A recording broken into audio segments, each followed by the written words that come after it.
Assalomu alaykum, hurmatli antikorrupsiya kanalining kuzatuvchilari. Bugun Telegram botimizga murojaat kelib tushdi. Qisqasi, to'g'risini aytsam, kecha kelib tushgan, kecha kelib tushganda men o'sha murojaatchiga aytganman, Ellikqal'a tumanidagi rahbariyatga bir chiqing. Tegishli idoralarga murojaat qiling. Agar ular sizning murojaatingizni tegishli tartibda ko'rib chiqmasa, men keyin buni ijtimoiy tarmoqqa olib chiqaman deganman. Bu yigitni ana shu suhbatlashgan suhbatlarimiz ham menda turibdi. Kerakli tashkilotlarga taqdim qilishim mumkin. Bir necha bor men aytdim Ellikqal'a tuman rahbariyatiga, ya'ni o'sha sizning murojaatingizga mas'ul bo'lgan tashkilot rahbarlariga chiqib murojaatingizni yetkazing. Agar murojaatingiz ijobiy yechim topmasa, keyin ijtimoiy tarmoqlar orqali e'lon qilamiz deganman. Ushbu murojaatni qisqacha mazmunini tushuntirib o'taman. Qoraqalpog'iston Respublikasi To'rtko'l tumanida To'rtko'l toza hudud MCJ degan bir klaster faoliyat ko'rsatadi. Qo'shni tumanlarda ham uni xodimlari faoliyat ko'rsatadi. Xususan Ellikqal'a tumanida ham ushbu tashkilotni 15 nafar ishchisi faoliyat ko'rsatadi, ya'ni ishlashadi.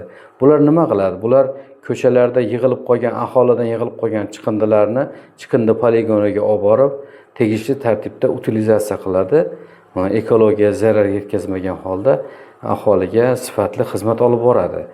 Lekin mana shu kechaga kelib tushgan murojaat bo'yicha yetkazib o'taman. Ellikqal'a tumanidagi toza hudud sohasida xizmat qilayotgan 15 nafar ishchi og'ir iqtisodiy holatda qolmoqda hozir bugungi kunda. Ma'lum bo'lishicha, To'rtko'l toza hudud MCJ klasteri tasarrufidagi ishchilarga yanvar, fevral va mart oylari uchun ish haqlari hanuzgacha to'lab berilmagan. Bugungi kunda oziq-ovqat va kundalik ehtiyojlar narxi oshib borayotgan bir paytda 3 oylab maosh bermaslikni qanday oqlash mumkin? Ishchilarning oilasi, farzandlari bor. Ular o'z majburiyatlarini bajarib hudud tozaligi uchun mehnat qilishmoqda. Lekin evaziga qonuniy huquqlari bo'lgan ish haqlarini ola olmayaptilar. Bu vaziyat yuzasidan bir nechta haqli savollar tug'iladi. O'zbekiston Respublikasi Mehnat kodeksi talablari qayerda qoldi? Ish haqini o'z vaqtida to'lamaslik qonun buzilishi emasmi? Klaster rahbariyat ishchilarning ijtimoiy himoyasi haqidagi huquqlari bo'yicha ular qayg'uryaptilarmi? Mutasaddi tashkilotlar va prokuratura organlari ushbu holatni nazoratga olish kerak emasmi? Mehnat qilayotgan insonning haqqi peshona teri qurimasdan berish kerak emasmi? 15 nafar ishchining taqdiri va huquqlari tiklanishini talab qilamiz. Tegishli tashkilotlar, mana biz sizlarga murojaatchini o'zini avval yo'naltirdik.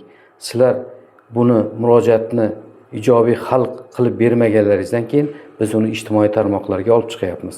E'tiborlaringiz uchun rahmat. Sizdan rasmiy munosabat bildirishlaringizni kutib qolamiz. Sog' bo'ling, salomat bo'ling.